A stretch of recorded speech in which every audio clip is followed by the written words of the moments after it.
రోహిత్ శర్మ, విరాట్ కోహ్లీ ఇద్దరు కీలక ప్లేయర్లే. ఏళ్లుగా టీమిండియాకు సేవలు అందిస్తున్నారు. ఇప్పటికే బ్యాటింగ్ ఆర్డర్ లో పిల్లర్స్ లా నిలుస్తున్నారు. అయితే ప్రస్తుతం విరాట్ వయసు 38 సంవత్సరాలు, రోహిత్ శర్మ వయసు 39 సంవత్సరాలు. దీంతో వచ్చే వన్డే వరల్డ్ కప్ లో రోకో బరిలో దిగుతారా లేదంటే కుర్రాళ్లకు సైడ్ ఇస్తారా అనే చర్చ చాలా కాలంగా జరుగుతోంది. ఇద్దరి ఫ్యూచర్ పై సెలెక్టర్లు కూడా క్లారిటీ ఏమీ ఇవ్వలేదు. అయితే లార్డ్స్ మ్యాచ్ కు ముందు రోహిత్ శర్మ రిటైర్మెంట్ పై గట్టిగా చర్చ జరిగింది. లార్డ్స్ మ్యాచ్ తోనే హిట్ మ్యాన్ తన కెరియర్ ను ముగించేస్తాడని కథనాలు వచ్చాయి. కానీ దీనిపై పెద్ద ఎత్తున విమర్శలు వచ్చాయి. రోహిత్ ను కావాలనే పంపిస్తున్నారని ఫ్యాన్స్ ఫైర్ అయ్యారు. సెలెక్టర్లు, టీమ్ మేనేజ్మెంట్ తో పాటు బీసీసీఐ పైన బౌన్సర్లు సంధించారు.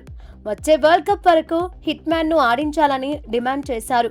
దీంతో బీసీసీఐ కూడా స్పందించాల్సి వచ్చింది. రోహిత్ రిటైర్ అవుతున్నాడంటూ జరుగుతున్న ప్రచారంలో వాస్తవం లేదని ప్రకటించింది. జట్టు ప్రణాళికల్లో ఉన్నంత వరకు రోహిత్ బరిలో దిగుతాడని చెప్పుకొచ్చింది. సోషల్ మీడియాలో రచ్చ తర్వాతే బీసీసీఐ కూడా వివరణ ఇవ్వాల్సి వచ్చింది. దీంతో రోకోను టచ్ చేయడానికి బీసీసీఐ భయపడుతోందనే చర్చ మొదలైంది.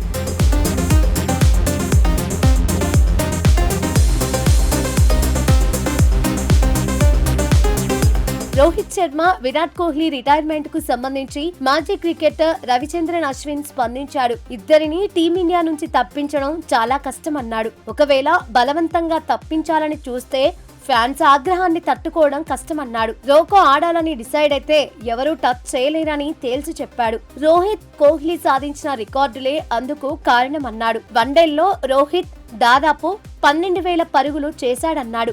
అలాంటప్పుడు అంత ఈజీగా పక్కన పెట్టడం సాధ్యమే కాదన్నాడు. బ్యాటింగ్ లో కోహ్లీ ప్రత్యేకతలు ఎన్నో అన్నాడు. తానేంటో నిరూపించుకున్నాడని గుర్తు చేశాడు. రోకోకు భారీ ఎత్తున ఫాలోవర్స్ ఉన్నారన్నాడు. సీనియర్ల ఆట చూసేందుకు స్టేడియానికి అభిమానులు పోటెత్తారన్నాడు. ఇద్దరిని జట్టు నుంచి సైడ్ చేస్తే వ్యతిరేకత వచ్చేస్తుందన్నాడు. రోహిత్, కోహ్లీని జట్టు నుంచి తప్పిస్తే స్టేడియం పైకప్పు లేచిపోవడం గ్యారంటీ అన్నాడు. అయితే బ్యాటర్లను తప్పిస్తే మాట్లాడేవారు ఎక్కువగా ఉంటారు, కానీ బౌలర్ల విషయంలో ఎక్కువ మంది మాట్లాడారన్నాడు. జట్టులో షమి, భువనేశ్వర్ కుమార్, సిరాజ్ లాంటి బౌలర్లు లేకపోతే కొంతమంది మాత్రమే ప్రశ్నిస్తారన్నాడు. బౌలర్ల గురించి మాట్లాడే వారి సంఖ్య పెరిగితే వాళ్లను జట్టు నుంచి అంత తేలిగ్గా తప్పించలేరన్నాడు. మొత్తంగా బౌలర్లకు అభిమానుల మద్దతు పెరగాలని చెప్పుకొచ్చాడు. అశ్విన్ చేసిన కామెంట్స్ ఇప్పుడు సోషల్ మీడియాలో వైరల్ అవుతున్నాయి.